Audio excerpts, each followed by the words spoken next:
बात करने वाली हूँ वो है नेफा वायरस। तो नेफा वायरस का मैं आपसे बात करूंगी कि नेफा वायरस क्या होता है, इसके क्या सिम्टम्स देखे जाते हैं और इसमें क्या डायग्नोसिस कैसे किया जा सकता है और साथ ही साथ इसके क्या प्रिवेंटिव है, होम्योपैथिक क्या प्रिवेंटिव आप यूज कर सकते हैं नेफा वायरस के लिए।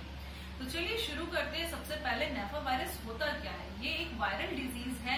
तो वायरल डिजीज है, लेकिन ये कैसे हो रही है, ये एक एपिडेमिक की तरह इंडिया में फैल रही है। एपिडेमिक डिजीजेस मतलब कि पर्सन टू पर्सन फैलना, मतलब कि एक पर्सन से दूसरे पर्सन में फैलते जाना, इसी को एपिडेमिक कहा जाता है। लेकिन नेफा वायरस आ कहां से रहा है। तो नेफा वायरस जो है कि जानवरों से इंसानों में होने वाली डिजीज है। जैसे कि मच्छर के काटने से मलेरिया हो जाता है, चूहे के इन्फेक्शन से प्लेग हो जाता है, वैसे ही चमगादड़ से जो फैल रहा है इंसानों में वो होता है नेफा वायरस। तो चमगादड़ और पिग के थ्रू जो है फैल रहा है और डायरेक्टली कांटेक्ट में तो कोई भी नहीं आता है इनके, लेकिन ये फ्रूट्स के थ्रू आ रहा है। जो चमगादड़ होती हैं वो आपके फ्रूट्स को इन्फेक्टेड करती हो, वो इन्फेक्टेड फ्रूट्स खा लेने से इंसानों में हो जा रहा है और एपिडेमिक की तरह इंसान से दूसरे इंसान में फैलता जा रहा है।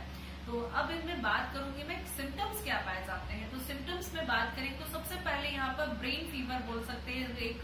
तो यहाँ पर ब्रेन में इन्फ्लामेशन हो जाती है, इंसेफ्लाइटिस की कंडीशन हो जाती है, जिसकी वजह से आपको शुरुआत में सर में भारीपन लगना, सर में हल्की जलन सा लगना, सर ज्यादा तेजी से दर्द होना, इस तरह के सिम्टम्स देखे जाते हैं। कई बार नॉर्मल वायरल फीवर की तरह कोल्ड कफ, सर्दी खांसी भी देखी जाती है, लेकिन ये यहाँ पर आगे बढ़ के आपको थोड़ा सा डिजीनेस, ड्राउजीनेस फील करता है, मतलब कि चक्कर जैसा लगता है, आपको बहुत ज्यादा आलसीपन, नींद ज्यादा आती है, ड्राउजीनेस फील करते हैं हर वक्त। और अगर कंडीशन प्रॉपर ट्रीट नहीं की जाए तो यहाँ पर मेंटल कंफ्यूजन भी हो जाता है और मेंटल कंफ्यूजन के साथ में पेशेंट कोमा में भी जा सकता है।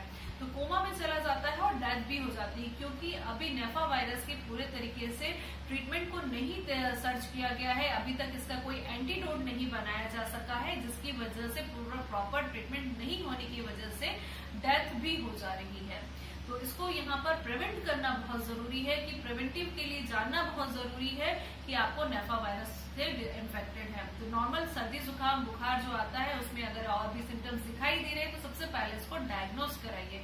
तो डायग्नोसिस के लिए आपको सबसे पहले टेस्ट कराने जरूरी होते हैं, लेबोरेटरी टेस्ट कराने बहुत जरूरी होते हैं। तो सबसे पहले आप यहाँ पर ब्लड टेस्ट में यूज कर सकते हैं। ब्लड टेस्ट के लिए आपको यहाँ पर आप जैसे एलिजा टेस्ट होता है, जिसमें आप पता कर सकते हैं आपका CSF मतलब कि सेरेब्रोस्पाइनल फ्लूइड को भी टेस्ट करके बताया जा सकता है कि नेफा वायरस से इन्फेक्टेड है या नहीं है। और सिंपल आपके स्पूटम टेस्ट और बलगम टेस्ट से भी आप पता लगा सकते हैं कि नेफा वायरस के बारे में। अब मैं बात करूंगी इसके प्रिवेंटिव पे और होम्योपैथिक प्रिवेंटिव पे स्पेशली। तो प्रिवेंटिव के लिए यहाँ पर सबसे पहले जरूरी है जैसे कि ये एयर ट्रांसमिटेड डिजीज भी है, मतलब कि एक पर्सन से दूसरे पर्सन में भी फैल रही है, जिसकी वजह से आपको मास्क लगा के रखना बहुत जरूरी है। और जैसे कि मैंने बताया है कि यहाँ पर जो है चमगादड़ से फलों में आते हैं, फलों से इंसानों में आ रही है। तो फलों को अभी थोड़ा सा प्रिवेंट करना है, स्पेशली केला हो गया, खजूर हो गया, इनको ना खाएं बेहतर होगा। और साथ ही साथ आप कोई भी खाना खाते हैं पका के अच्छे तरीके से खाएं और हाथ धो के ही खाएं। थोड़ा सा जनरल हाइजीनिक कंडीशन करना बहुत जरूरी होता है। अब मैं बात करूंगी इसके होम्योपैथिक ट्रीटमेंट पे और प्रिवेंटिव पे। तो होम्योपैथिक प्रिवेंटिव पे होम्योपैथिक में काफी सारी मेडिसिन हैं, जिसमें से स्पेशली जलसीमियम मेडिसिन को एज ए प्रिवेंटिव यूज किया जा रहा है। बहुत ही इफेक्टिव मेडिसिन है जलसीमियम मेडिसिन। तो जलसीमियम मेडिसिन को 200 पोटेंसी में दिन में 2 टाइम्स 3 डेज तक कंटिन्यू ले लीजिए, फिर उसको हफ्ते में एक बार 3 हफ्ते तक कंटिन्यू लीजिए। तो ये आपका होम्योपैथिक प्रिवेंटिव हो जाएगा। इसके लिए आपका इम्यून सिस्टम स्ट्रांग हो जाएगा। साथ में जहां पर हल्का भी फीवर स्टार्ट दिखाई दे रहा है, जनरल फीवर भी दिखाई दे रहा है, तो बेलाडोना मेडिसिन को सबसे पहले लीजिए। बेलाडोना मेडिसिन को 200 पोटेंसी दिन में 2 टाइम्स 5 दिन तक के लिए। फिर उसके बाद नेक्स्ट अगर आपको फीवर कंटिन्यू है तो आप 5th डे आप कैलकेरियर कार्ब मेडिसिन लीजिए 200 पोटेंसी में दिन में 2 टाइम्स।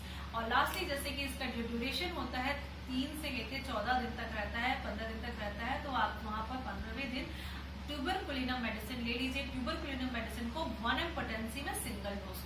तो इस तरीके से आप एज ए इम्यून सिस्टम को स्ट्रॉन्ग करके रखेंगे तो इससे आपको होने वाले बैड इफेक्ट्स नहीं दिखाई देंगे, कोमा और डेथ तक नहीं पहुंच पाएंगे। तो ये इस तरीके से होम्योपैथिक मेडिसिन यूज की जा सकती है, लेकिन यहाँ पर जो कि थोड़ी सी क्रिटिकल कंडीशंस आ रही है, तो यहाँ हॉस्पिटलाइज पेशेंट को करना बहुत जरूरी है, प्रॉपर ऑब्जर्वेशन में होना बहुत जरूरी है पेशेंट का, इसलिए हॉस्पिटलाइज जरूर कराए पेशेंट को जहाँ सिम्टम्स दिखाई दे रहे हैं।